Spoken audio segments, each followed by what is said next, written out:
What's up, guys? It's Ben with 2020 election predictions, and today I'm on this side just because of the screen, just to mix things up.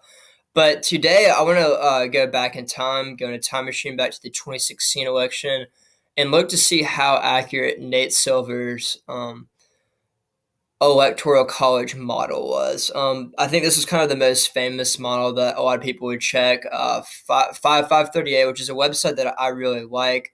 I think this is a very easy to use model, very user friendly.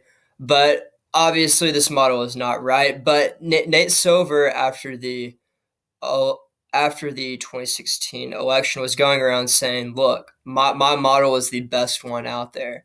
While all these other models like New York Times, Princeton had Hillary Clinton with a 95% chance to win. I really had Hillary Clinton at a 71% chance to win, and Donald Trump had a 29% chance to win, which was actually better than the chance that we gave Mitt Romney in 2012. So people really shouldn't have been that surprised that Trump would win, because that really is the message that we heard in the media all of 2016.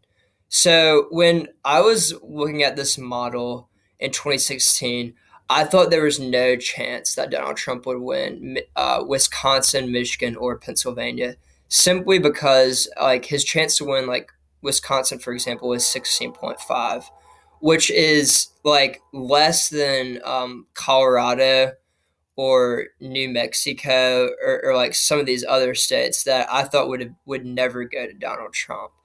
And it really just shows how much that politics have changed. Like, I mean, even Hillary Clinton's chance of winning Alaska, for example, is better than his chance than Donald Trump's chance to win Wisconsin.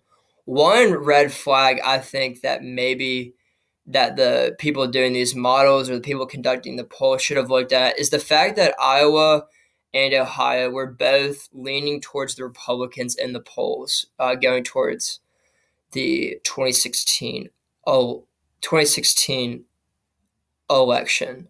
Iowa and Ohio were both were both states that President Obama won twice in 2008 and 2016 by, I mean, pretty significant margins. I would say like 3 or 4 points each go around. I think Ohio was a lot closer in 2012. But Donald Trump's strength in these two states, I think, should have given people the heads up that states with similar demographics, similar regions, states that Donald Trump was campaigning in that Hillary Clinton wasn't, maybe would be more competitive than the polls had indicated.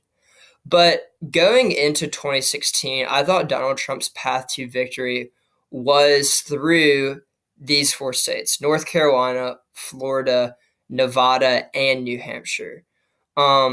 If we look at North Carolina, Florida, and Nevada, Donald Trump had over a 40% chance of winning these states, which is almost like a coin flip with a little bit of an advantage to Hillary Clinton.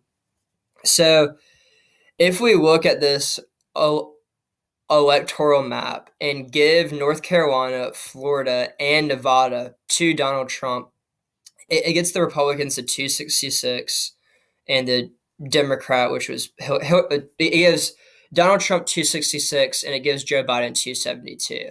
But if we look at the next closest state that Donald Trump could pick up, it is the state of New Hampshire, which they were giving Donald Trump over a 30% chance of winning, which is pretty good, which is higher than his chance overall.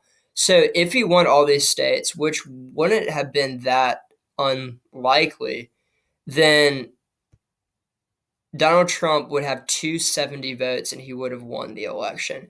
I thought this was Donald Trump's most significant path to victory. Obviously, it was a lot different.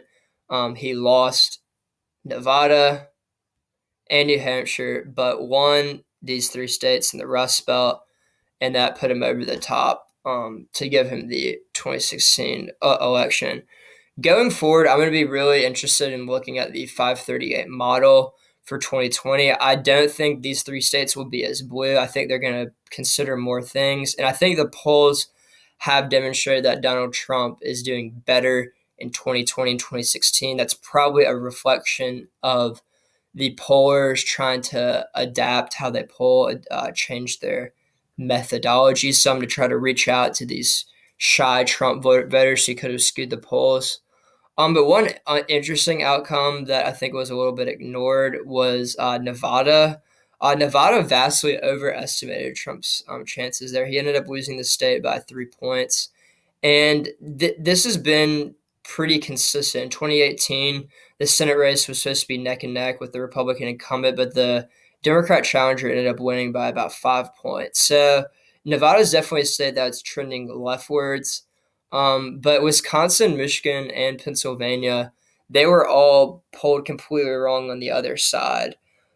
So people generally say that the polls on the national scale weren't that they weren't that wrong. And I think people in the media afterwards are like, oh, you can never trust the polls. They're so wrong. The polls on the national level weren't that wrong. It was just the polls in these 3 states, and these were the 3 states that matter.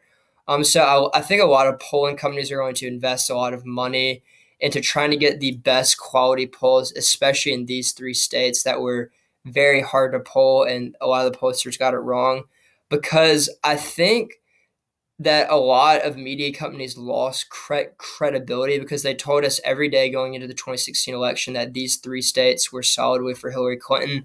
And I think that damaged their reputation. And I think that media companies want to get it right.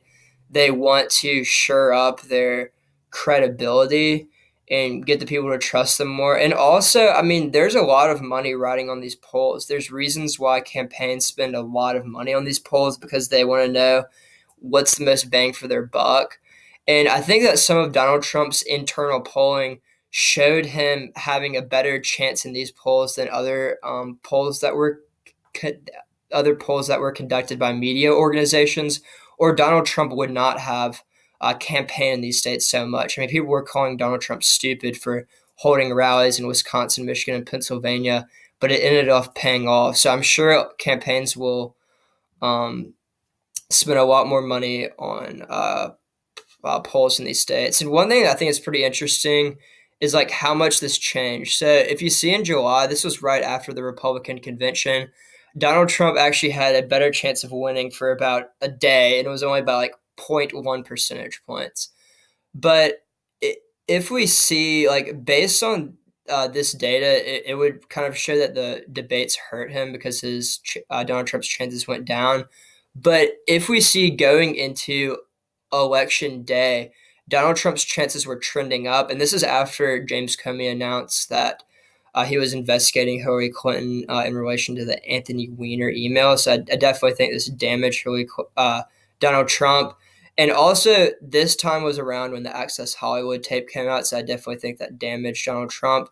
But Donald Trump was right where he needed to be come election time, and I think this possibly could happen again in 2016. Right now, Joe Biden is considered the favorite right now. Like, it's kind of maybe like right here. It's kind of like separating in this model right here, which will pop up in a second. Right, so it's like kind of trending outwards. But, I mean, I definitely think this curve will stop and that Donald Trump's numbers will once again go back up. But it will take time. And I'm really interested if y'all know when FiveThirtyEight is going to release this model. It appears that they released this model June 8th of 2016. And right now it is June 11th. So we should get on Nate Silver's case because I really want to look at this model to see. It's really interesting because you can do the polls plus forecast, polls plus, and the nowcast. So maybe y'all can DM him on Twitter or something to get it going. So I really hope that y'all like this video, and please comment what you want in future videos. Thank y'all.